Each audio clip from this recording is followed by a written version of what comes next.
I'm Kosta, and today I'm going to be taking you through the much anticipated Ford Ranger Hybrid, recently launched by Ford Australia, and this is a very exciting car. Stay tuned as we take you through it. Today I'm going to be taking you through the Hybrid Wildtrak.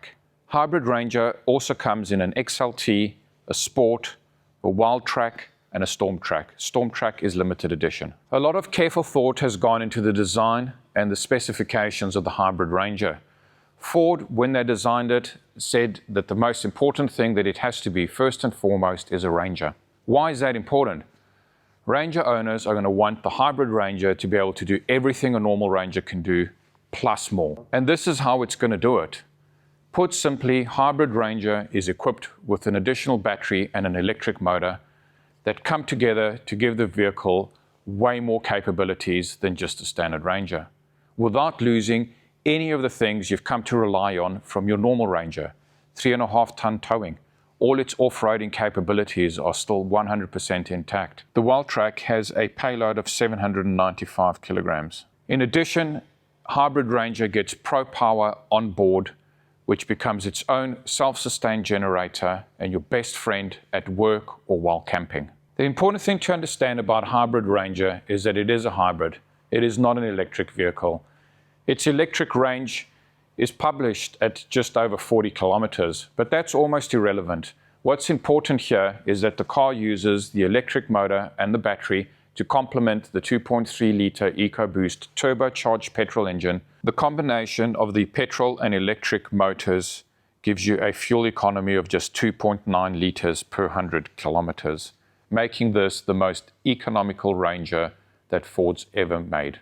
Ranger plug-in hybrid gets a 2.3-litre turbocharged 4-cylinder EcoBoost petrol engine that produces 138 kilowatts. That engine is coupled to a 75 kilowatt electric motor that sits between the engine and the gearbox, so it's very hard to see from here.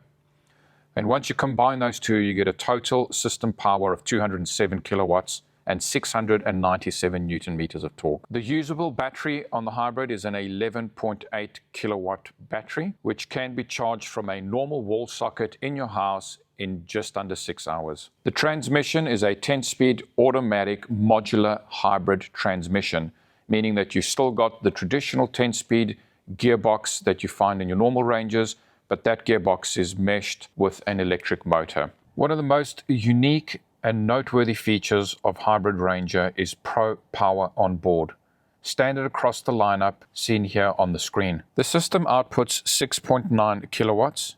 You get 2 sockets in the tray with a maximum socket output of 3.45 kilowatts. What's really important is that it's rated at 15 amps, which allows you to power much more serious equipment.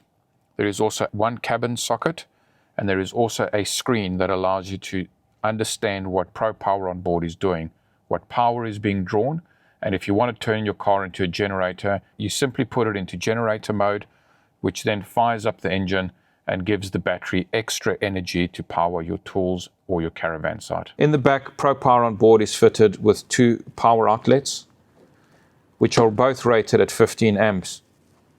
In addition, there is 2 circuit breakers here, so if you overload the system by mistake, the circuit breaker will cut off power for safety reasons, and then you just press this down to reset it.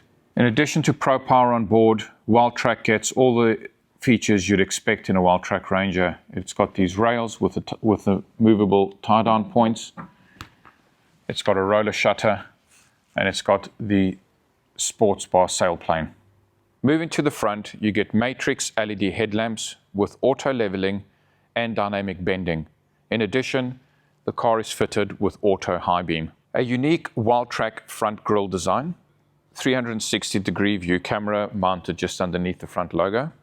Wildtrak gets its own unique alloy rim, the plug-in hybrid badging, which is the only place you'll see it on the car, black mirror caps, puddle lamps, roof rail, privacy glass for the back.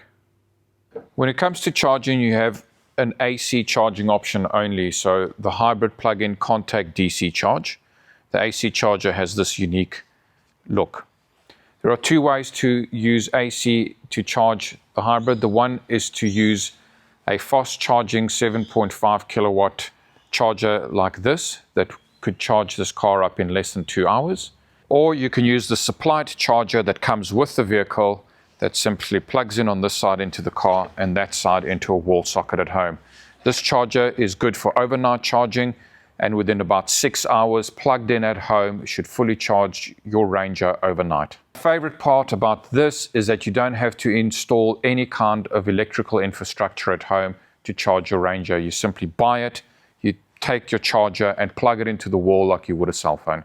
The unique part about this car is its EV driving modes, and it's got 4 of them in total. This is your electric mode button just there, and you can use it to scroll through the 4 different EV modes. So you get auto EV, where the car will decide what combination of battery and internal combustion engine it should be using all on its own.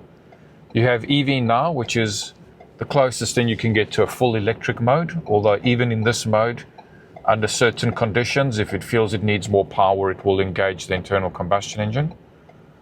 You get EV later, which means you want to save your battery and just drive with the combustion engine.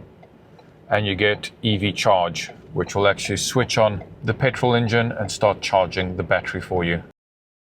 I'm in auto EV mode at the moment. I've got 65% charge on the battery, and the car is going to pick between the combustion engine and the battery, depending on what it reckons is its best options for economy and performance, and depending on what you're asking it to do with the accelerator and the brake. In addition to that, the car is also fitted with regenerative braking, which means when you initially hit the brake pedal, it's actually using the regen braking to slow you down and simultaneously charge the battery, and it's preserving or sparing your normal mechanical brakes. Worth noting is that Hybrid Ranger is also included in Ford's cap price servicing program, which means Hybrid Ranger isn't going to cost you anything more than a normal Ranger to maintain and do your servicing with. That's your off-road screen. Top section shows you your angles, pitch and roll angles, and the bottom part of the screen shows you what's been driven at the moment, as well as tire pressures. You can also engage the locking differential from the screen. So you can see at the moment the power is on and the back wheels are driving the vehicle. I've put it in EV now mode, so I'm just in electric mode. And I can't tell because there's so many cars around me if my engine's actually off. But in theory, when I'm in EV now mode, the engine should be off. However, the car still has access to the combustion engine, even in the EV now mode. If it feels that it needs it for whatever reason, it can still access it. In short, Hybrid Ranger can do everything a Ranger can do. It's got all the off-roading capabilities, the towing capabilities, and the load capacity or payload capacity. But in addition to a normal Ranger, it's also got access to regenerative braking, battery, more power, better fuel economy, and the Pro Power on board gives you the access to a charger, an inverter, and 15 amp power outlets so that you can power your campsite or your work site. If you've got any questions or comments, leave them in the description below. Thank you for watching, and don't forget to subscribe.